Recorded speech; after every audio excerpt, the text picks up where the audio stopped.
News 7 Tamil, பொறுப்பும் பொது நலமும்.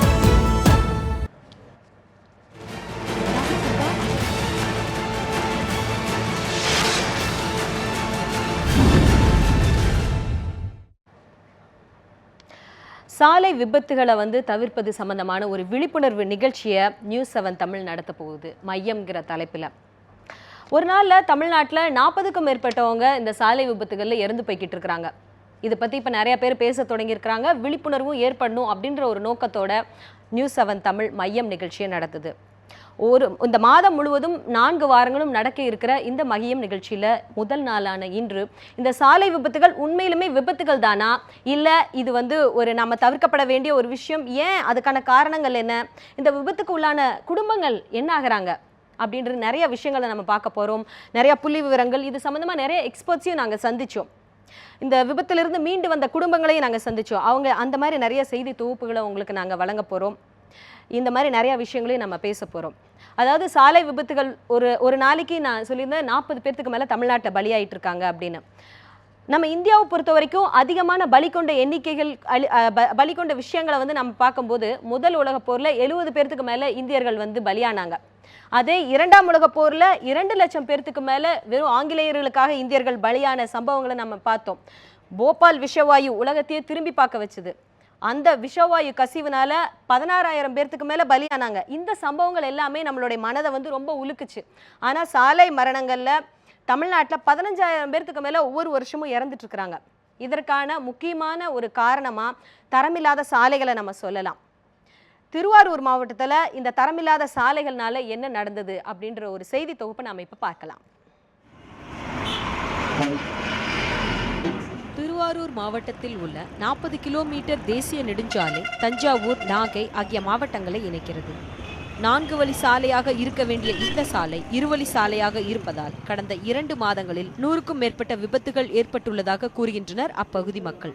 இதில் 20க்கும் மேற்பட்டோர் உயிரிழந்திருப்பதாகவும் அவர்கள் வேதனை தெரிவிக்கின்றனர். மழைக்காலங்கள் நிறைய பேர் விழுந்து விபத்துக்கு உள்ளாகிறார்கள். நாங்களும் நிறைய பேர் தூக்கி விட்டுருக்கோம். அடிபட்டு நிறைய பேர் பாதிக்கப்படுறாங்க. எப்போ பார்த்தாலும் இந்த மாதிரி நடக்குது. இந்த சாலையோட விரிவாக்கத்தை எப்போதான் பண்ண போறாங்கன்னு தெரியல. திருவாரூரில் நெடுஞ்சாலை ஓரத்தில் பேருந்து நிலையம் அமைந்துள்ளதால் பேருந்துகள் மட்டுமின்றி கனரக வாகனங்களும் நகருக்குள் வந்து செல்கின்றன. ஆனால் சீரமைக்கப்படாத சாலையால் அடிக்கடி விபத்துகள் நடப்பதாக கூறுகின்றார் சமூக ஆர்வலர் வரதராஜன். உடனடியாக மாற்று சாலைக்கு ஏற்பாடு செய்யணும். சாலைகள் அத்தனையும் தரமாக போடப்படணும். சாலைகளில் இருக்கிற ஆக்கிரமிப்புகள் அகற்றப்பட வேணும். ஆக்கிரமிப்புகள் அகற்றப்பட்டு சாலைகள் விரிவடைவதற்கு மாவட்ட நிர்வாகமும் மாநில அரசும் சிறப்பு கவனம் எடுத்து சாலைகளை மேம்படுத்தணுங்கிறதை எங்களுடைய கோரிக்கையாக வைக்கிறோம். விபத்துக்களால் உயிர் பலிகள் அதிகரிப்பதை தடுக்க சேதமடைந்துள்ள சாலையை உடனடியாக சீரமைக்க நடவடிக்கை எடுக்க வேண்டும் என திருவாரூர் பகுதி மக்கள் வலியுறுத்தி வருகின்றனர். இலக்கியா, நியூஸ் 7 தமிழ், திருவாரூர். திருவாரூர் மாவட்டத்தில் நடந்த அந்த சம்பவங்களை பார்த்தோம். இது திருவாரூர் மட்டும் கிடையாது, தமிழ்நாட்டில் இருக்கிற, ஏன் இந்தியாவில் இருக்கிற நிறைய கிராமங்களையும் நகரங்களையும் நடந்துட்டு இருக்கிற விஷயம் இதுதான். தரமில்லாத சாலைகள் அதிக விபத்துக்கு காரணமாக அமைஞ்சிட்டு இருக்கு. தமிழ்நாட்டில் பார்த்தீங்கன்னா 15,000 பேர்த்துக்கு மேலே பலி கொள்கிற ஒரு விஷயமா இந்த சாலை மரணங்கள் இருக்குது. இது சம்மந்தமாக தகவல் அறியும் உரிமை சட்டத்தில் நியூஸ் 7 தமிழ் நிறைய தகவல்களையும் சேகரிச்சது. நிறைய எக்ஸ்பர்ட்ஸ் கிட்டையும் நாங்கள் பேசினோம். அதுபடி பார்க்கும்போது இந்தியாவில் கிட்டத்தட்ட 1.5 லட்சம் பேர் ஒரு வருஷத்தில் இந்த சாலை மரணங்கள்னால பாதிக்கப்படுறாங்க, உயிரிழக்கிறாங்க. அது மட்டும் கிடையாது, ஊனமுற்று போகிறவங்க 3 லட்சம் பேராக இருக்காங்க. இதனால் இந்தியாவோட பொருளாதாரமே பாதிக்கக்கூடிய ஒரு நிலைமையில் இருக்குது. ஒரு சாலை விபத்து அப்படின்றது வெறும் ஒரு குடும்பத்தை பாதிக்கிற ஒரு விஷயமாக இல்லாமல் இந்தியாவோட ஜிடிபி 3% குறைவாக இருக்கிறதுக்கு இந்த மாதிரி சாலை மரணங்களும் ஒரு காரணமாக அமையுது. தரமில்லாத சாலைகள் மட்டும் கிடையாது, நான் முன்னாடியே சொன்ன மாதிரி இது விபத்துகள் தடுக்கப்பட வேண்டிய ஒரு விஷயமாக இருந்தாலும் கூட இது ஒரு வியாதின்னு நம்ம சொல்லலாம். எப்படி இந்த மாதிரியான விபத்துகள் தடுக்கப்பட்டால் நிறைய உயிர்கள் காப்பாற்றப்படுவாங்க அப்படின்றத பற்றி நிறைய எக்ஸ்பர்ட்ஸ் நம்மள்கிட்ட பேச இருக்கிறாங்க. அதை பற்றி நம்ம நிறைய விவாதிக்க இருக்கிறோம். தரமில்லாத சாலைகளும் அது மட்டும் இல்லாமல் நம்ம ஹெல்மெட் அணியறதுனால நிறையா உயிர்களையும் காப்பாற்ற முடியும். இந்த விபத்து இல்லை, இந்த வியாதியிலிருந்து நம்ம தப்பிக்க முடியும். அதுக்கான நிறையா விஷுவல்ஸையும் நம்ம இப்போ பார்க்க போகிறோம். ஹெல்மெட் ஏன் போடுறதில்ல அப்படின்னு நிறைய பேர் காரணம் சொல்கிறாங்க. அதை பற்றி நம்ம இப்போ பார்க்கலாம்.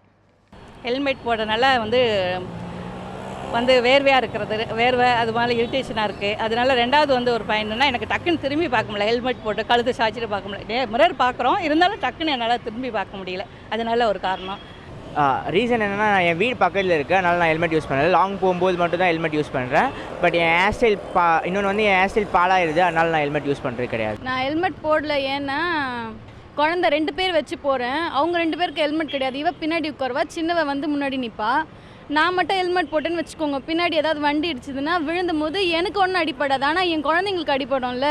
அதனால் நான் ஹெல்மெட் போடுறதே இல்லை. இவங்களுக்கு ஹெல்மெட் எப்போ கிடைக்குதோ அப்போ அதோட நானும் போட்டுக்கலான்னு இருக்கேன். ஆக்சுவலி நான் எதனால் ஹெல்மெட் போடலை அப்படின்னு சொன்னால், ரொம்ப நேரம் என்னால் கண்ணாடி போடாமல் பார்க்க முடியாது எதையும். அதனால் வந்து நான் வந்து ஹெல்மெட் போடலை. ரெண்டாவது ஹெல்மெட் நான் போடலான்னு ஒரு முடிவில் வந்து நான் எடுக்கிறப்ப அந்த நேரத்தில் என்ன ஆயிடுச்சுன்னு பார்த்தீங்கன்னா, ஹெல்மெட் ரொம்ப நேரம் போட்டுக்கனால அதில் நீர் கோர்த்து அந்த சைனஸ் ப்ராப்ளம் அந்த மாதிரி வந்து நிறைய இஷ்யூஸ் வருது.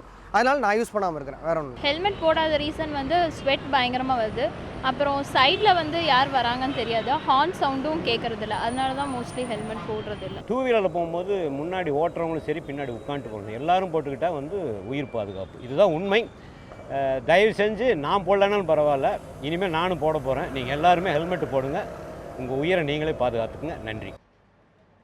சாலை விபத்துகளுக்கு ஒரு முக்கியமான காரணம் வந்துட்டு இந்த மாதிரி நாம ஹெல்மெட் அணியாமல் இருக்கிறதும் ஒரு முக்கியமான காரணம். நான் முன்னாடியே சொன்ன சாலை விபத்துகள் வந்து விபத்தாக நாம பார்க்கக்கூடாது. நம்ம இப்போ போய்கிட்டு இருக்கிற நிலைமை என்னன்னா, சாலை விபத்துகள் வந்து ஒரு வியாதியாக மாறிட்டு இருக்கு. இந்தியா முழுவதும் ஆக மொத்தம் ஒரு 1,00,000 பேர்த்துக்கு மேலே பாதிக்கப்படுறாங்க அப்படின்னு இருக்கும்போது, ஒரு நாளைக்கு 40 பேர்த்துக்கு மேலே பலியாகிறாங்க. அந்த சம்பவம் கண்டிப்பாக ஒரு விபத்து கிடையாது, நம்ம எல்லாருமே தடுக்கக்கூடிய ஒரு வியாதி தான். எப்படி ஒரு வியாதிக்கு நம்ம முன்னேற்பாடுகள் செஞ்சுப்போமோ, எப்படி அது வந்ததுன்னா நம்ம மருத்துவர்கிட்ட போய் நம்ம சரி செஞ்சுப்போமோ, நம்ம எல்லாருமே மருத்துவர்களாகலாம் ஒரு ஹெல்மெட் அணிஞ்சா. அதுக்கான வாய்ப்புகளும் நம்மள்ட்ட நிறைய இருக்கு. தமிழ்நாட்டில் நிறைய விபத்து பகுதிகள் இருக்குது. இந்த தரமில்லாத சாலைகள் வந்துட்டு விபத்து பகுதிகளாக இருக்குது. இந்த விபத்து பகுதிகளில் தொடர்ந்து விபத்துகளும் நடந்துட்டு இருக்கு. அது சம்பந்தமாக மத்திய அரசு வந்து தமிழ்நாட்டில் 25 இடங்களை வந்து ஐடென்டிஃபை பண்ணியிருக்கிறாங்க. அந்த விபத்து பகுதிகளை வந்து சரி செய்யறதுக்காக தமிழக அரசு 150 கோடி வந்து ஒதுக்கி இருக்கிறாங்க. இந்த மாதிரியான விபத்து பகுதிகள் நிறைய மாவட்டங்கள் இருக்குது. அதில் குறிப்பாக 4 மாவட்டங்களை வந்து மத்திய அரசு காண்பிச்சிருக்கு. காஞ்சிபுரம், கடலூர், இந்த மாதிரியான மாவட்டங்கள். காஞ்சிபுரத்தில் நம்ம செய்தியாளர் சஞ்சீவி இருக்கிறாரு. ஒரு விபத்து பகுதியில் இருந்து அந்த செய்தியை நம்மளுக்கு தரப்போறாரு. சஞ்சீவி, அந்த விபத்து பகுதியில் நீங்கள் நின்றுட்டு இருக்கிறீங்க.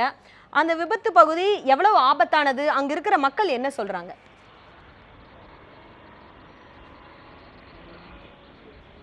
பிரமிளா, இப்போ நான் நின்றுட்டு இருக்கிறது சென்னைக்கு அடுத்துள்ள மறைமலையல் பகுதி.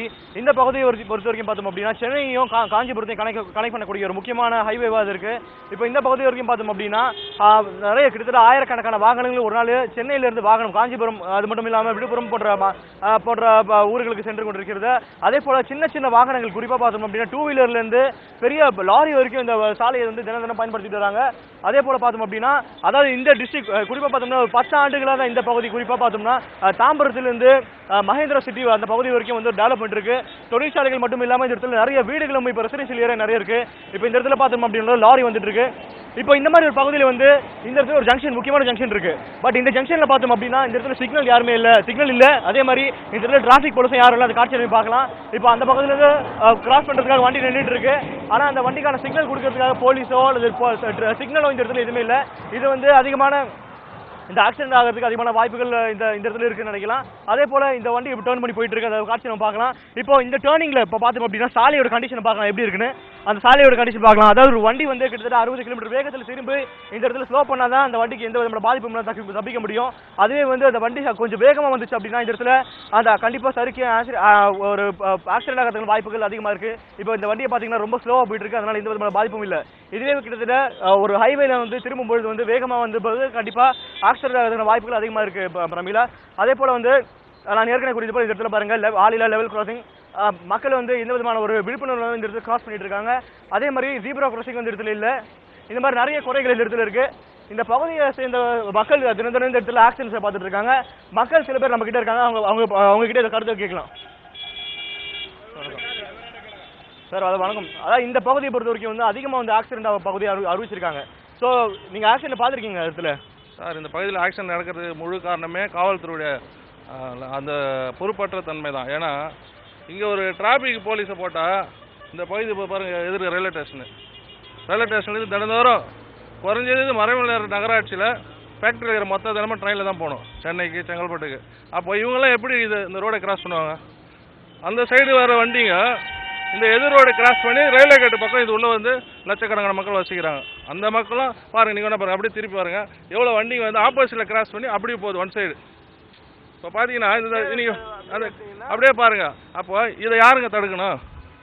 காவல்துறை தான். நீங்கள் வந்து டிராஃபிக் போலீஸ் எஸ்ஆர்எம்ல நிற்கிற டிராஃபிக் போலீஸ் எங்கே நிற்க மாட்டாரு? நம்ம கிட்ட ஒரு ஆட்டோக்கார் இருக்கார், அவர்கிட்ட கேட்கலாம். சார் நீங்க இந்த இடத்துல ஆட்டோ ஸ்டாண்ட் வச்சிருக்கீங்க, நீங்க ஆக்சிடென்ட் நடக்கிறது நேரில் பார்த்துருக்கீங்களா? அந்த இடத்துல ட்ரிப் பார்த்துருக்கோம் சார். நிறைய ட்ரிப் பார்க்கும்போது அதாவது சார் சொன்ன மாதிரி இந்த இடத்துல ஒரு டிராஃபிக் போலீஸ் இருக்கணும். அப்புறம் வந்து அந்த பக்கம் ஒரு 10 ஊர் இருக்குது, அதுக்கு போகக்கூடிய வழி வந்து அங்கே கிடையாது. ரயில்வே கேட்டுக்கு போகலாமல் இந்த சென்டரில் இருக்கும்போது இங்கேருந்து ஆப்போசிட் போகிறோம், அங்கேருந்து ஆப்போசிட் வரும்போது யதார்த்தமாக கிராஸ் ஆகும்போது இந்த சைடு வரும்போது அந்த ஆக்சிடென்ட் ஆகுது. அந்த மாதிரி வந்து அதை வந்து ஹைவேல சொல்லி கொஞ்சம் அகலப்படுத்தி விட்டாங்கன்னா இங்கேருந்து போகிறவங்க அப்படி போய் அப்படி போயிடுவாங்க. இல்லை அங்கே ஒரு கட்டிங்காவது போடணும். அங்கே ஒரு கட்டிங் போட்டால் கூட அதில் அவங்க ஈஸியாக போயிடுவாங்க. அதுக்கும் வழியில் இல்லைன்னா 5 கிலோமீட்டர் போய் சுற்றி வந்தால் யாரும் போக மாட்டாங்க. இன்றைக்கி இருக்கிற விலைவாசி பொறுத்த வரைக்கும் 5 கிலோமீட்டர் போய் சுற்றி வந்தால் யாரும் எதிர்பார்க்க மாட்டாங்க. ஸ்டார்ட்டாக போகணும் தான் எதிர்பார்ப்பாங்க. மெயின் ஒரு இண்டஸ்ட்ரியல் உரகடம் போகக்கூடிய லைனில் இங்கே இருக்குது. அவங்க வந்து கிராஸ் பண்ணினா போகணுன்னு எதிர்பார்ப்பாங்க. ஒரு நாளைக்கு மரமில்லை டு உரகடம் நிறைய சிப்கார்டுக்கு வந்து ஃபேக்ட்ரிக்கு வண்டிங்க அன்னாடம் உபயோக பண்ணிட்டு இருக்காங்க. அதுக்கு ஒரு ரீசனாக ஒரு வழி போட்டுவிட்டா நல்லாயிருக்கும். சரி, இப்போ நீங்கள் சொல்லுங்கள், பொதுமக்களாக சொல்லுங்கள். அதாவது இந்த இடத்துல வந்து மக்களோட தப்பு என்ன மாதிரி இருக்குன்னு நினைக்கிறீங்க? அதாவது அரசாங்கம் சார்பாக இல்லாமல் மக்கள் மேலே என்ன தப்பு இருக்குன்னு? தப்பு எதுவும் கிடையாது சார். பொறுப்பான போலீஸ் அதிகாரி இங்கே போடணும், போட்டு ரெகுலராக இது டிராஃபிக்கை கிளியர் பண்ணணும்.